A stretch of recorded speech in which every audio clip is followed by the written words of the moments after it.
नमस्कार। मेरा नाम देवेंद्र शर्मा है। मैं यूट्यूब चैनल भी चलाता हूँ और रिटायर फौजी हूँ। मैं बीएसएफ में जॉब करके आया हूँ। 1990 का मैं भर्ती हूँ और 2012 में मैं पेंशन आ गया था। तो आज मैं बीएसएफ के जवानों के लिए एक थोड़ी सी पॉइंट रखना चाहूँगा कि इस वीडियो को ज़्यादा से ज़्यादा इतना शेयर करो ताकि अच्छे अफसरों तक, अधिकारियों तक ये वीडियो पहुँचे और आपकी आवाज़ जो है पेंशन आने के बाद क्या क्या दिक्कत आती हैं वो आवाज़ जो है वो ऊपर तक पहुंचनी चाहिए। बाकी मैं कोई निंदा नहीं कर रहा, किसी की बुराई नहीं कर रहा हूं, जो फैक्ट है वो मैं बात रखने वाला हूं। तो ये मैं कहना चाहता हूं कि यहाँ पर जब आदमी बीएसएफ का जवान पेंशन जाता है, क्योंकि ड्यूटी बहुत हार्ड है और हर आदमी चाहता है कि मैं जल्दी से जल्दी रिटायर जाऊँ और बच्चों के साथ, परिवार के साथ अपनी ज़िंदगी बिताऊँ। तो देश सेवा जब जवानी होती है, देश सेवा करता ही है आदमी। ड्यूटी हार्ड है तो देश सेवा ही है। वो हुक्म मानता है, अधिकारियों का पूरा हुक्म आदेश मानता है और काम करता है। उसकी सैलरी लेता है तो उसी की पेंशन लेता है आदमी। लेकिन मैं ये कहना चाहूँगा कि पेंशन आने के बाद हम क्या क्या चीज़ें फेस करते हैं वो जवानों को भी पता होना चाहिए। और आपसे पता तो सबको होगा, लेकिन उस पर गौर कोई नहीं कर रहा है कि उसका हल भी हो सकता है। उसके लिए बहुत कुछ हो सकता है लेकिन नहीं किया जाता है। तो पहली चीज़ तो मैं ये रखता हूँ कि बीएसएफ का जवान जब पेंशन आ जाता है उसके बाद वो बीएसएफ के जो जुंट होती है, जो अधिकार डिपार्टमेंट है बीएसएफ, पूरा ही बीएसएफ, वो जवान के साथ एक रिलेशन ही तोड़ देता है। हमें पेंशन में भी कोई कमी आती है तो बैंक वालों का सर खाते हैं, यार ये पेंशन ऐसा क्यों नहीं आया, ये पैसा क्यों नहीं आया। वो बोलते हैं अपनी जुंट जहाँ से पेंशन आती है वहाँ जाके पता करो। तो जाहिर है वो तो बात सही है, और हम अगर लेटर वेटर लिखते हैं तो चलो कार्रवाई तो होती है। बट आर्मी की तरह नहीं है। आर्मी के सोल्जर बोर्ड होते हैं, हर डिस्ट्रिक्ट में सोल्जर बोर्ड होता है। आदमी वहाँ एंट्री कराता है, कोई प्रॉब्लम आ रही है, परिवार में प्रॉब्लम आ रही है, सारी चीज़ें वहाँ पर वो जानकारी होती है और वो झुंड तक जानकारी सोल्जर बोर्ड वाले पहुँचाते रहते हैं। एक्स सर्विसमैन का बहुत ज़बरदस्त आर्मी में कोटा है, नेवी में कोटा है, एयरफोर्स में कोटा है। हैरान होता हूँ मैं कि बीएसएफ वालों के लिए, सीआरपी वालों के लिए नहीं है। तो मुझे तो अपने बीएसएफ की बात करनी है। तो रिटायरमेंट के बाद कोई कोटा ही नहीं है। अगर कहीं अप्लाई भी करते हो तो 8,000 9,000 बोलते हैं सिक्योरिटी गार्ड में लग जाओ, प्राइवेट एजेंसियों वाले। तो 8 9 10 हज़ार में आपको पता है आजकल कोई गुजारा चलता नहीं है, तो कौन जॉब करेगा। बहुत सारे मजबूर होते हैं बेचारे, बूढ़े काफ़ी एज के हो जाते हैं तो वो जाते हैं सिक्योरिटी गार्ड में, बेचारे लग जाते हैं 8 10 हज़ार में। जाके रात बोलते हैं घर में भी सोना है, वहाँ जाके ड्यूटी कर लेंगे। अब दूसरी बात पे आता हूँ, मेडिकल फैसिलिटी। मेडिकल फैसिलिटी बिल्कुल जीरो है हमारे बीएसएफ वालों के लिए, है ही नहीं। हाँ, इंश्योरेंस अपना करा लो तो प्राइवेट हॉस्पिटल जहाँ मर्जी आप इलाज कराओ। बट आर्मी की तरह देखो, आर्मी में मरते हुए आदमी को बचा देते हैं। इतना ज़बरदस्त इलाज, माँ बाप का इलाज, बच्चों का इलाज, बीवी का इलाज। तो बीएसएफ वालों का लिए कहा हॉस्पिटल ही नहीं है। एमआई रूम वगैरह हैं, चलो ठीक है, वो फर्स्ट एड वगैरह अच्छा हो जाता है उसमें। बाकी सर्जन अभी मैंने सुना है कि डॉक्टर अच्छे आने लगे हैं, लेकिन मैं कह रहा हूँ कि फैसिलिटी नहीं है। रिटायरमेंट आने के बाद ना के बराबर है।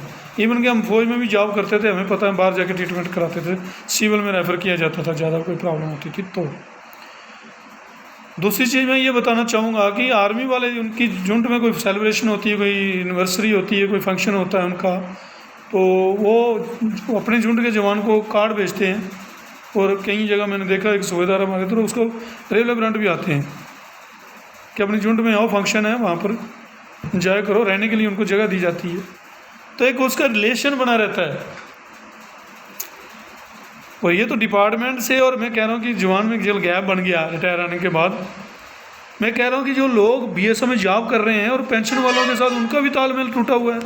मैं अपने बेटे को एक बार भर्ती के लिए ले गया सांबा में, तो मुझे याद है कि मैं गेट में जाके मैं खड़ा हूँ तो वो एक पता नहीं जीव ब्रांच वाले भाई साहब आए और वो पकड़, हाँ कहाँ तुम कौन हो। मैं बीएसएफ का रिटायर आदमी हूँ, मेरा बेटा है भर्ती के लिए लाइन में लगाओ।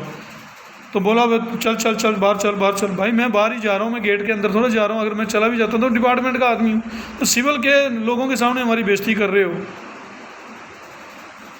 मेरे पिताजी बीएसएफ में थे तो हमें लगा कि मैं वो बीएसएफ में, तो मुझे बीएसएफ में जाना चाहिए। हम 2 भाई हैं तो एक में बीएसएफ में चला गया। उसके बाद मेरे 2 बेटे हैं तो मुझे लगा एक को बीएसएफ में जाना चाहिए कि नमक खाया बीएसएफ का तो पीढ़ी दर पीढ़ी हम सेवा करनी चाहिए, देश की सेवा भी। चलो जॉब की ज़रूरत भी होती है। ग्रेजुएशन की हुई है दोनों बेटों ने। तो एक फिजिकली बहुत फिट है और शौकीन था, तो लगता था शौकीन है। तो सोचो कि हमारे को तो बिल्कुल नहीं दी, गेट के पास ही नहीं खड़े होने दिया, और उल्टा बोला इधर क्यों खड़ा, किसी के साथ मिला तो नहीं है, ये कोई बात है? तो मैं ये बताना चाहता हूँ कि ये जो जॉब करते हैं उनको रिटायरमेंट गए हुए जो जवान हैं उनके साथ इज्जत से पेश आना चाहिए।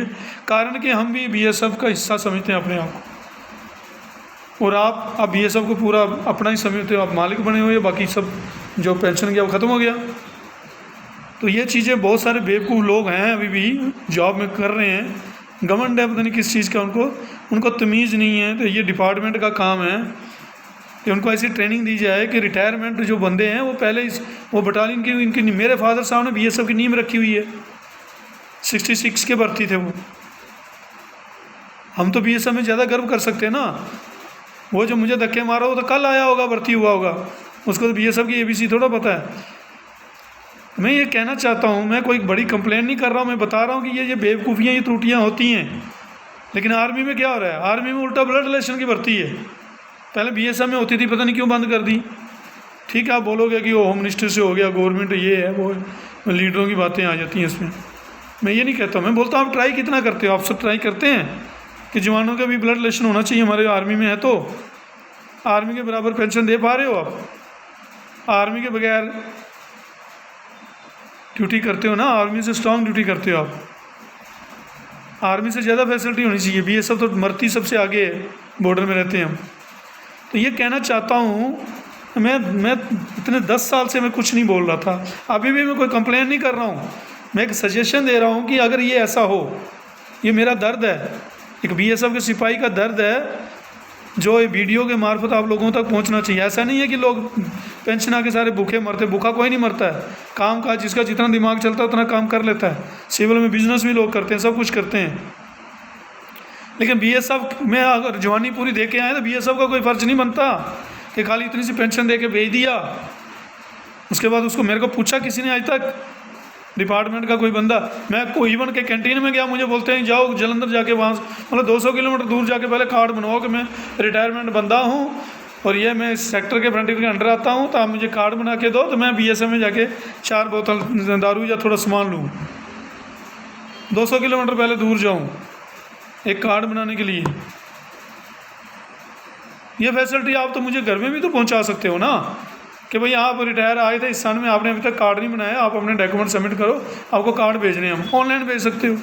लेकिन नहीं, मुझे जाके वहाँ लाइन में लगवाना है आपने।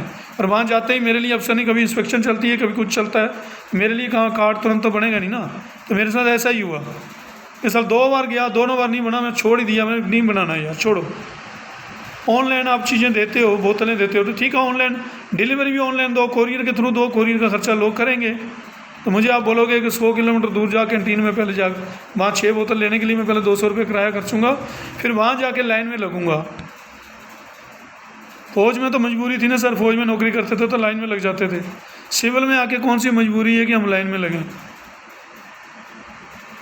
इसलिए चलो, मैं अगर ये वीडियो बना रहा हूँ, आप बोलोगे भाई हाँ फिर क्यों भागता है कैंटीन की तरफ। मैं अपने लिए नहीं बोल रहा हूँ कि बहुत सारे जवान अभी पेंशन आएंगे, वो क्या सोचेंगे।